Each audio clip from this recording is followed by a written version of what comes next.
हर हर महादेव दोस्तों, इस वीडियो में हम पढ़ेंगे आपकी सीजीएमए की यूनिट फर्स्ट और सेकंड की एल्गोरिदम्स जैसे डीडीए, ब्रेसलिन, मिड पॉइंट और उन पर बेस्ड न्यूमेरिकल। इन एल्गोरिदम में से आपके एग्जाम में एक या दो क्वेश्चन जरूर आएंगे। तो चलिए शुरू करते हैं। सबसे पहले आपकी डीडीए एल्गोरिदम। डीडीए एल्गोरिदम एक लाइन ड्राइंग एल्गोरिदम है आपकी। इसमें आपका लाइन के स्टार्टिंग पॉइंट और एंडिंग पॉइंट दिए रहेंगे और आपको जो है मिड पॉइंट आपके इस एल्गोरिदम की सहायता से आपके ये जो मिड पॉइंट है ये आपके निकल जाएंगे। स्टार्टिंग पॉइंट एंडिंग पॉइंट दिए रहेंगे, मिड पॉइंट आपके निकल जाएंगे। ये होती है आपकी DDA algorithm. DDA algorithm is the simplest line drawing algorithm given the starting and ending coordinate of the line. DDA algorithm attempt to generate the point between the starting and ending coordinate. Simplest line drawing algorithm है। इसमें शुरू के और and के coordinate दिए रहेंगे। जैसे मान लीजिए स्टार्टिंग कोऑर्डिनेट है आपके x0 y0, एंडिंग कोऑर्डिनेट है आपके xn और yn। तो स्टेप बाय स्टेप समझते हैं डीडीएल एल्गोरिदम से हम कैसे निकालेंगे। सबसे पहले हम निकालेंगे डेल एक्स। डेल एक्स कैसे निकलेगा, xn में से x0 माइनस कर देंगे, आपका डेल एक्स निकल गया।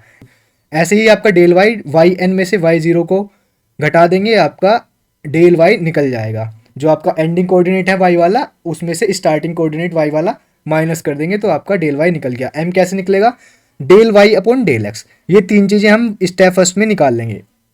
अब स्टेप सेकंड में हम निकालेंगे कि नंबर ऑफ स्टेप कितने होंगे मिड पॉइंट निकालने के लिए। अगर डेल एक्स बड़ा है डेल वाई से, यहाँ पे एब्सोल्यूट का मतलब है माइनस या प्लस की वैल्यू को प्लस में कर देना। तो अगर डेल एक्स बड़ा होगा तो डेल एक्स के बराबर हो जाएंगे स्टेप। अगर डेल वाई बड़ा होगा तो डेल वाई के बराबर हो जाएंगे स्टेप। कोई दिक्कत नहीं है। अगर समझ में नहीं आ रहा है तो जब हम क्वेश्चन इस पर बेस सोल्व करेंगे आपको बहुत ही अच्छे से और बहुत ही आसानी से समझ में आ जाएगा। स्टेप थ्री में क्या करेंगे, स्टेप थ्री में हम देखेंगे कि नए वाले पॉइंट जो हैं वो किस बेस पर निकालेंगे। करंट पॉइंट मान लीजिए एक्स पी वाई पी हैं आपके स्टार्टिंग पॉइंट जो है, और नेक्स्ट पॉइंट कौन से हो गए, X P plus one Y P plus one. तो अगर केस फर्स्ट क्या बना हमारा, अगर एम एक से छोटा है तो उसमें एक्स में तो जोड़ देंगे वन को और वाई में जोड़ देंगे एम को। अगर एक के बराबर हुआ एम तो उसमें एक्स में भी वन को जोड़ देंगे और वाई में भी वन को जोड़ देंगे। केस थ्री क्या हुआ, अगर एम एक से बड़ा है तो इसमें क्या करेंगे, एक्स में वन अपॉन एम जोड़ेंगे और वाई में वन जोड़ देंगे। अब क्वेश्चन फर्स्ट समझते हैं डीडीएल एल्गोरिथम पर base. Calculate the point between starting and ending point. Starting point 5 6, ending point 8 12। अब देखो हमने लिख लिया स्टार्टिंग कोऑर्डिनेट x0 y0 कितना हो गया 5 6, ending coordinate X N Y N कितना हो गया 8 और 12। स्टेप फर्स्ट में क्या करते थे हम, तीन चीजें निकालते थे। डेल एक्स कैसे निकलता था, अब एक्स एन में से x0 को माइनस कर देंगे, 8 में से 5 को माइनस कर देंगे। डेल वाई कैसे निकलेगा, 12 में से 6 को माइनस कर देंगे। तो 8 में से 5 गया 3 आ गया आपका डेल एक्स। ऐसे ही 12 में से 6 गया आपका 6 आ गया डेल वाई। एम कैसे निकालेंगे, del Y upon del X. तो 6 अपॉन 3 कितना हो गया 2। तीनों चीज निकल के आ गई है। इस नंबर ऑफ स्टेप कैसे निकालेंगे, डेल एक्स को कंपेयर करते थे डेल वाई से, जो सही बड़ा होता था नंबर ऑफ स्टेप आपके आ जाते थे। तो डेल वाई 6 है आपका और डेल एक्स 3 है, तो डेल एक्स तो नहीं होंगे number of step, del Y होंगे क्योंकि डेल वाई बड़ा है। तो 6 इसमें स्टेप होंगे आपके टोटल। अब स्टेप 3 में हम निकालेंगे मिड पॉइंट। अब जो कि यहाँ पे, अब क्योंकि यहाँ पे आपका m जो है वो 2 है तो वो जो है एक से बड़ा है, तो थर्ड वाला केस जो है इसमें आपका यूज होगा, जिसमें हम x में क्या ऐड करेंगे 1 अपॉन m और y में क्या ऐड करेंगे आपका 1। m कितना है आपका, यहाँ पे है आपका 2, तो 1 अपॉन 2 यानी कि 0.5 आपका x में ऐड करेंगे और y में कितना ऐड करेंगे 1। तो आपका शुरू वाला x कितना था 5, शुरू वाला y कितना था 6। तो देखो यहाँ पे ऐड किया हमने 0.5, ये कितना हो गया 5.5। वाई में हमने ऐड किया, ये कितना हो गया 7। अब इसको राउंड ऑफ करके लिखते हैं। राउंड ऑफ कैसे लिखते हैं, राउंड ऑफ पॉइंट हटा देते हैं, सिंपल वैल्यू लिखते हैं। अगर यहाँ पे 5.4 होता तो यहाँ पे 5 लिखा जाता, और जैसे यहाँ पे 5.5 है या 5.7 है तो यहाँ पे 6 लिखा जाएगा। तो यहाँ पे 6 लिख दिया, यहाँ पे 7 लिख दिया, आपका फर्स्ट मिड पॉइंट आ गया।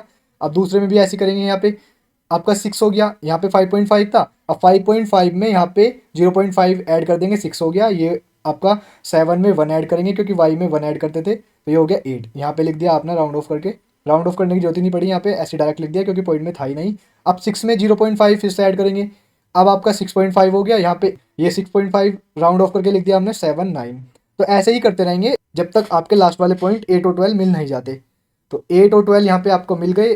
तो देखो आप स्टेप कैलकुलेट करो कितने स्टेप हुए, 1 2 3 4 5 6। जैसे कि हमने पहले भी निकाल लिया था इसको कि 6 स्टेप हो गए हमारे और हमारे ये मिड पॉइंट भी आपको आ गए हैं। तो बस यही आपका क्वेश्चन होता है समाप्त। ये डी एल्गोरिदम आई होप आपको समझ में आ गई होगी।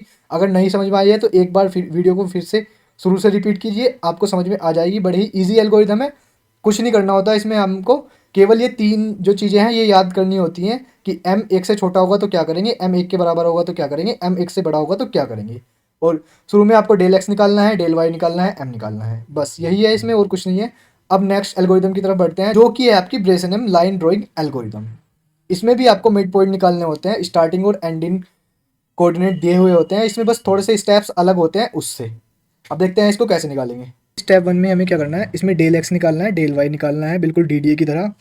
इसमें m नहीं निकालना, इसमें निकालना है आपका डिसीजन पैरामीटर जिसको बोलते हैं PK। ये कैसे निकलेगा, 2 del y minus del x। Decision parameter कैसे निकलेगा, 2 डेल y, जितना आपका डेल y आएगा उसका 2 गुना कर देंगे, उसमें से डेल x को घटा देंगे। स्टेप 3 में आपके स्टेप निकलेंगे। मान लीजिए आपके फर्स्ट कोऑर्डिनेट है एक्स के वाई के, और नेक्स्ट क्या हो जाएंगे x K plus one Y के plus one.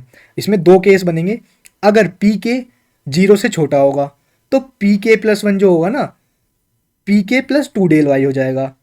X K plus one जो होगा एक्स के प्लस वन हो जाएगा, एक्स वाले में 1 जुड़ जाएगा, वाई वाला बिल्कुल सेम रहेगा, और जो पी होगा उसमें 2 डेल वाई जुड़ जाएगा अगर 0 से छोटा हुआ आपका पी के।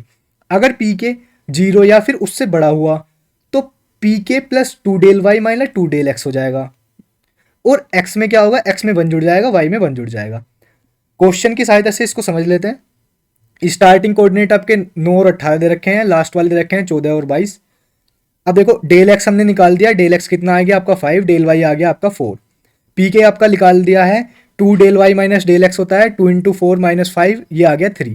तो डिसीजन पैरामीटर पी के कितना हो गया आपका 3 हो गया। स्टेप 3 में हम स्टेप निकालेंगे। अब देखो ये 3 है यानी कि 0 से बड़ा है तो ये वाला रूल इसमें फॉलो होगा। तो पी के प्लस वन क्या होगा, P K plus 2 del Y minus 2 del X, X K plus 1 हो जाएगा और वाई के प्लस 1 हो जाएगा। ठीक है, पी के प्लस 1 कितना हो गया 1, एक्स के प्लस कितना हो गया 10, वाई के प्लस 1 कितना हो गया 19। ऐसे ही यहाँ भी फर्दर हम करते रहेंगे जब तक आपके लास्ट वाले पॉइंट आने जाएंगे 14 और 22। तो यहाँ पे आपके लास्ट वाले पॉइंट आ चुके हैं, देखो ये 14 और 22। तो यहाँ पे यहाँ तक ऐसे ही करेंगे बिल्कुल सेम। पी के निकालेंगे, एक्स के प्लस 1 निकालेंगे, वाई के प्लस 1 निकालेंगे। बस यहाँ इतना ही था आपका, ये बिल्कुल आपका सोल्व हो चुका है। अब आ जाते हैं आपका next mid point line drawing algorithm. ये आपकी क्या होती है देख लेते हैं। इसमें भी सेम स्टार्टिंग एंडिंग कोऑर्डिनेट दिए रखेंगे आपको, बीच वाले कोऑर्डिनेट निकालने हैं। इसमें क्या निकालेंगे, डेल एक्स बिल्कुल सेम ऐसे निकालेंगे जैसे पहले निकाला है हमने, ऐसे ही डेल वाई निकालेंगे। स्टेप 2 इसका भी अलग है। इसमें क्या है, इसमें डिनिशियल निकालेंगे 2 del Y minus del X, और इसमें डेल डी निकालेंगे 2 del Y minus del X. यहाँ पे del Y minus del X पहले करेंगे, उसका 2 गुना कर देंगे। यहाँ पे 2 गुना del Y minus del x. ठीक है, डिनिशियल और डेल डी। स्टेप 3 में क्या करेंगे, 2 केस बनेंगे। अगर डिनिशियल 0 हो तो ये वाली चीज़ फॉलो होगी, जो एक्स के प्लस 1 होगा उसमें 1 जुड़ जाएगा, जो वाई के प्लस 1 होगा वो बिल्कुल सेम ऐसे रहेगा पहले की तरह। डी न्यू कितना हो जाएगा, डिनिशियल प्लस 2 डेल वाई। केस 2, अगर डिनिशियल 0 या फिर उससे बड़ा है तो एक्स के प्लस 1 में भी 1 जुड़ जाएगा एक्स के में, और वाई के प्लस 1 में क्या होगा 1 जुड़ जाएगा वाई के में, और डी न्यू क्या होगा डिनिशियल प्लस डेल डी। ऐसे ही फॉलो करते रहेंगे जब तक स्टेप 3 को, जब तक हमारे लास्ट के कोऑर्डिनेट नहीं आ जाते। अब इसमें क्या है, इसमें क्वेश्चन है ये 20 10 30 18। ये आपके स्टार्टिंग कोऑर्डिनेट हैं, ये आपके एंडिंग कोऑर्डिनेट हैं। सबसे पहले हम ऐसे लिख लेते हैं starting coordinate ending coordinate. Del X निकाल लेते हैं, 30 माइनस 20 10 हो गया। डेल वाई निकाल लेते हैं, 18 माइनस 10 8 हो गया। स्टेप 2 क्या करेंगे, डिनिशियल और डेल डी निकालेंगे। डिनिशियल निकालने के लिए 2 del Y minus del X, 2 into 8 minus 10 6 हो गया आपका। और डेल डी निकालेंगे, del Y minus del X into 2, तो 8 माइनस 10 इंटू 2, 8 में से 10 गए -2, और -2 इंटू 2 -4। ठीक है, ऐसे ही अब स्टेप 3 में केस कौन सा बन रहा है, डिनिशियल क्या है, डिनिशियल आपका 0 से बड़ा है 6 है, तो केस 2 सेटिस्फाइड हो रहा है। केस 2 में क्या था आपका, एक्स में भी 1 जुड़ रहा था, वाई में भी 1 जुड़ रहा था, डिनिशियल में डेल डी ऐड हो रहा था। देखो यहाँ पे हमने क्या किया,